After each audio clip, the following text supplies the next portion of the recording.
tuned in to the 411 for your fantasy football with your host, Autumn Wind Williams. Unbelievable, guys. Getting us ready for regular season. Week 3 is going to be like a glimpse of what we have to look forward as far as the 2019 regular season, because we get to play a lot more starters. Today we're going to be focusing on some rookies, some scrubs, anything that can get us in that green. Like I was saying yesterday, as far as with preseason, week 1, week 2, week 4, you're pretty much picking lineups in the dark. You just winning the lottery the next day. That's what type of luck it is with preseason. Yesterday in DraftKings, luckily got by, winning my money back. FanDuel, tried to play for a few tickets for that million maker. Didn't do that great. But, we're on to the next day and try to see if we can get a better chance at winning some more money, profiting. That's what it's all about in DFS. So, I got a quarterback, running back, wide receiver, tight end, and defense as usual that I'm going to provide you a decision whether you want to use them in yours or hedge against me. And one thing I want to mention too is about hedging. You guys going to see and hear me do that a lot in the regular season, because we can have a gut feeling about certain teams, how great they're going to do, and that can be chalk plays. But it's a lot of trap games every single week.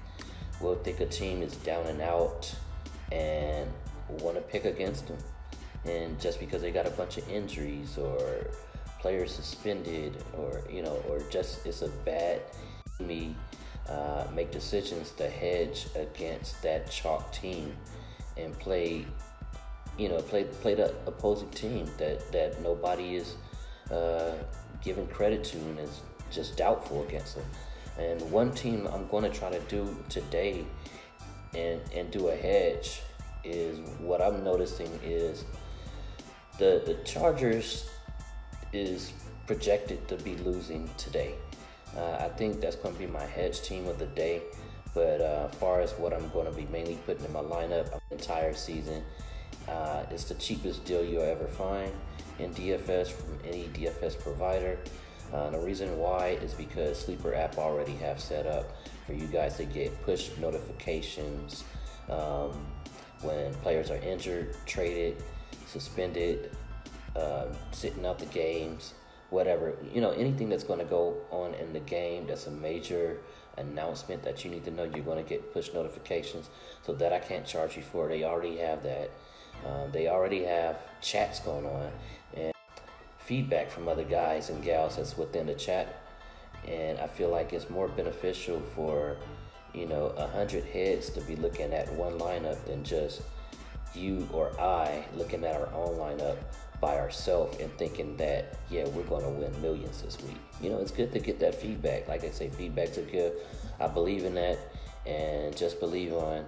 I believe in people just sharing their different ideas or strategies to help us guys be successful, because there's a bunch of guys out there that's always taking home big millions, and a lot of us we got other things to do, other responsibilities where we can't put in that much cash, but we can put in a decent amount, just try to get by and hopefully have that multiply week by week. So in that chat I'm going to be sharing ideas. You might not hear all my ideas on video, but if you're in that chat you will hear the majority of what my plan is to do differently than I've done in the past, or hear me share stories on my growth in DFS, how I started, where is my thinking now when it comes to building lineups in the NFL or DFS every single week. But if you want to, hit me up on Twitter or Instagram at the 411 DFS. Now let's get into the lineups, guys, because I don't have much time to waste. I have to work at the Oakland A's game today, and me, always busy. Got it, man. Got it, and it's like, can't let it pass you by. You got to make something of it. All right, quarterback touchdown for the preseason opener, and he's fighting for that number 3 position. And Geno Smith, he's got injured. I think he had like a cyst removal. So if he get any playing time, it will be minimal. But I think Paxton Lynch is probably the best quarterback to go with on the entire slate. So that's what I have for quarterback, you guys. At running back, I have Devin Ozigbo. Now, I picked this guy in a few lineups. What you kind of expect for a brand new rookie on a team. Just trying to show what he have ability to do. He carried the ball 3 times for 100 yards. That's okay right there for three times, you know. I mean, not 100 yards, 20 yards. Let me backtrack. Ozigbo carried the ball 3 times for 20 yards. You know, that's not bad right there. You know, for first game in the NFL. I would like to see more in this game. I think he's going to get a lot of opportunity because so, you know, I know he's at least trying to fight for that number 3 or number 4 spot. I think he can, you know, based on the tape that I've seen, I think he can outdo Jacquizz Rodgers. That's just a hot take right there for me to give you guys. I think he'll end up the number 3. But Devin Ozigbo carried the ball 3 times for 20 yards and caught 1 lone target for 9 yards. I want to see him catch the ball a lot more and at least get about 40 to 50 yards on the ground at carrying. And we got to get the touchdown, especially in preseason. Man, that is so important because if guys only go out there and get, you know, say 20, 30 yards, it's not really benefiting you if they're not catching the ball or getting a touchdown. All right, wide receiver, I have Jazz Ferguson. I remember on Sleeper app when we was doing our dynasty draft this past year, I was down to my last pick, very last pick of the draft. And it was so many guys, I was like, who? And somebody was just taking long for their very last pick before. And while I was researching, you know, I'm looking at, I need another wide receiver, a rookie, somebody that no one's paying attention to. His name came up, Jazz Ferguson. I pulled up a few articles, opened a few tabs, put up a few articles, and I saw that he was an undrafted free agent from the Seattle Seahawks. He had huge height advantage. Like, say, Russell Wilson's throwing in the red zone, right in the back corner. He might be the guy to catch it.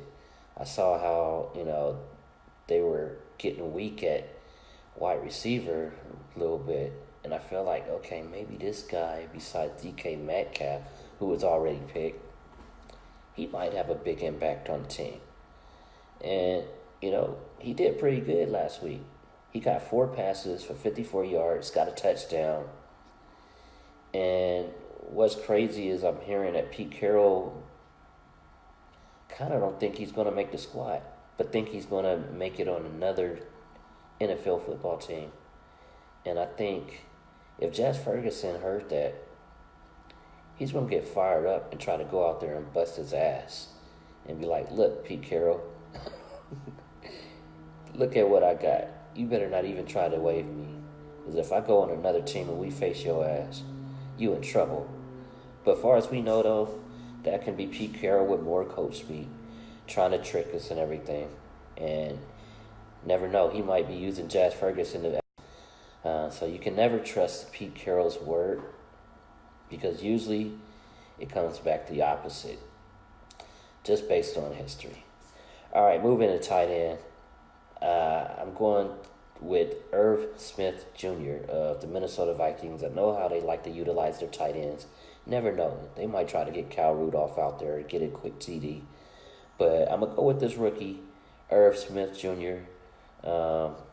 Vikings assistant Gary Kubiak says Smith has been impressed with his blocking. So he's good at blocking as well as got speed and pass catching ability. He was a 2nd-round pick.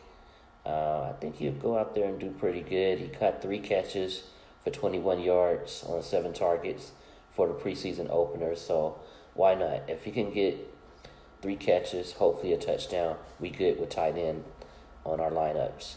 Last but not least, I got the Saints, New Orleans Saints defense. And, the reason why is when you look at, like I was saying, everybody's doubting their quarterback lineup. You might see Tyrod Taylor go out there for a quick minute, but after that, you got Sticks. You got Cordell Jones, who's not really going to do anything. So I'm expecting, it's not going to get much done. When we know Phillip Rivers is not going to be playing. And so those are the guys that I'm considering and likely putting in my lineups. I got to try to hurry up and build them right quick so I can get ready for the day. I have Paxton Lynch, Seattle